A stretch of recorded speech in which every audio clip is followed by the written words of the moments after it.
semua yang saya hormati Bapak Agung selaku Kasih Pemerintahan Kelurahan Glodok, Bapak Saiful selaku Kasih Ekbang Kelurahan Glodok, Pak Ismail, Bu Ning, Pak Sugiarto, Bapak Ibu hadirin yang berbahagia. Puji syukur kepada Allah Subhanahu wa Ta'ala, sore ini kita bisa berkumpul di Aula Kelurahan Glodok dalam rangka silaturahmi sekaligus paparan hasil diklat manajemen perencanaan pembangunan daerah angkatan 5 yang saya ikuti beberapa hari lalu, kurang lebih 5 hari.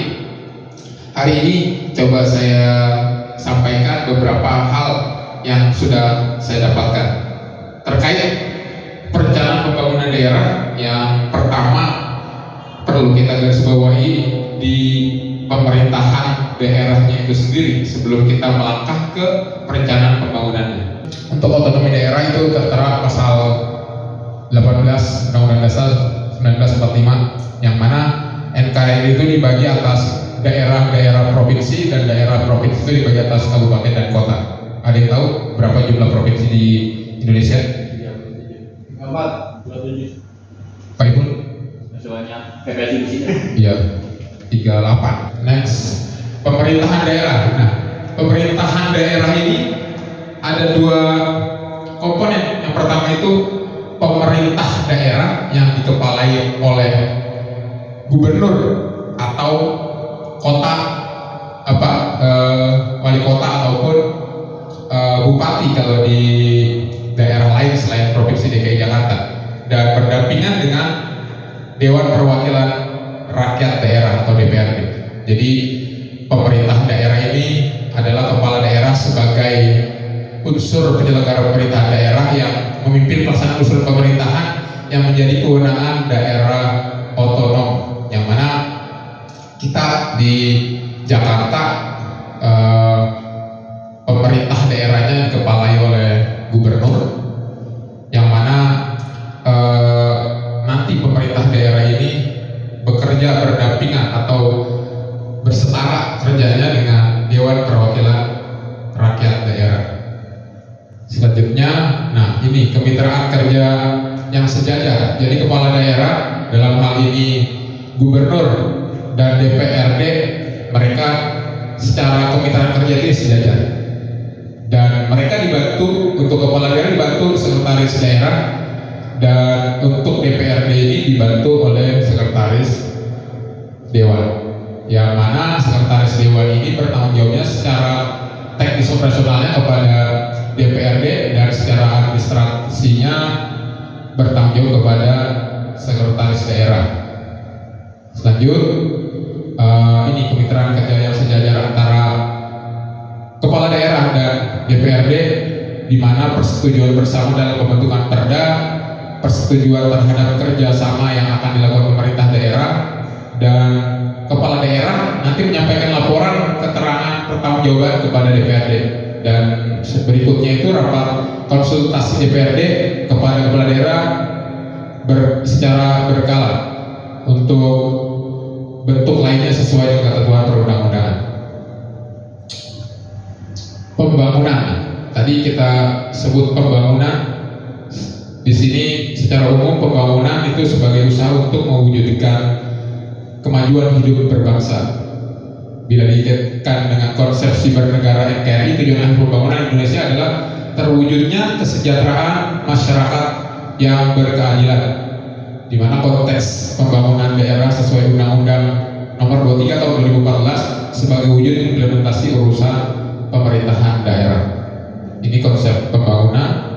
Arah pembangunan daerah itu secara umum ada 7, di mana pembangunan ekonomi inklusif berkelanjutan, penguatan infrastruktur berkelanjutan, peningkatan produktivitas daerah, penguatan daya saing SDM berkelanjutan, penguatan lingkungan sosial yang sehat dan budaya maju, peningkatan kualitas lingkungan hidup dan good governance. Arah pembangunan daerah secara umum pasti terkait dengan ini, dan semuanya ada beberapa hal yang selalu dikaitkan dengan berkelanjutan di aspek ekonomi, infrastruktur terutama, dan juga penguatan daya saing SDM. Nah, tujuan sistem perencanaan pembangunan nasional ini ada beberapa hal yang disampaikan di sini, ada 5: mendukung koordinasi antar pelaku pembangunan, menjamin terciptanya integrasi, sinkronisasi dan sinergi baik antar daerah, antar ruang, antar waktu, antar fungsi pemerintah maupun antar pusat dan daerah. Selanjutnya, menjamin keterkaitan dan konsistensi antara perencanaan, penganggaran, pelaksanaan dan pengawasan. Yang berikutnya, mengoptimalkan partisipasi masyarakat. Berikutnya lagi, menjamin tercapainya penggunaan sumber daya yang secara efisien, efektif, berkeadilan dan berkelanjutan. Pembangunan daerah, di sini ada tujuan pembangunan daerah. Ini berdasarkan Undang-Undang Nomor 23 Tahun 2014 di pasal 258 itu, ini ada 5: peningkatan dan pemerataan. Kalimat kuncinya itu peningkatan dan pemerataan. Apa saja? Itu ada pendapatan masyarakatnya, kesempatan kerjanya, lapangan berusahanya, akses kualitas pelayanan publik, dan daya saing daerah. Ini yang ditekankan untuk tujuan pembangunan daerah.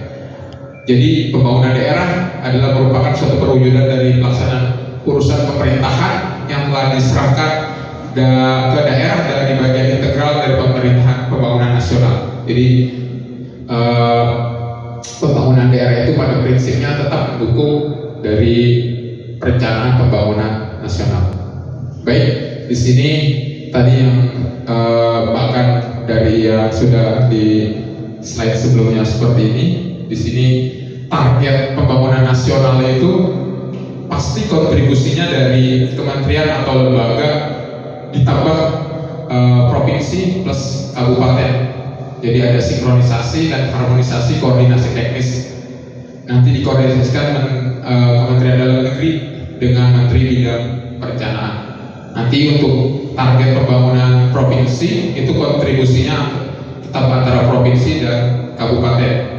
Nah, koordinasi teknis pembangunan dilaksanakan oleh gubernur sebagai wakil pemerintah pusat. Jadi gubernur pada hakikatnya adalah wakil dari pemerintah pusat yang ada di daerah.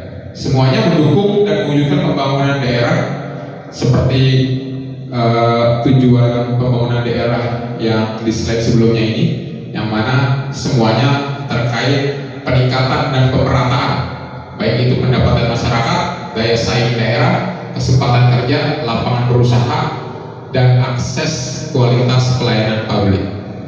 Ini bagannya kurang lebih seperti ini. Jadi semua unsur ikut andil, baik itu swasta, masyarakat, kementerian, lembaga, dan pemerintah daerah untuk sasarannya terkait untuk target pembangunan nasional.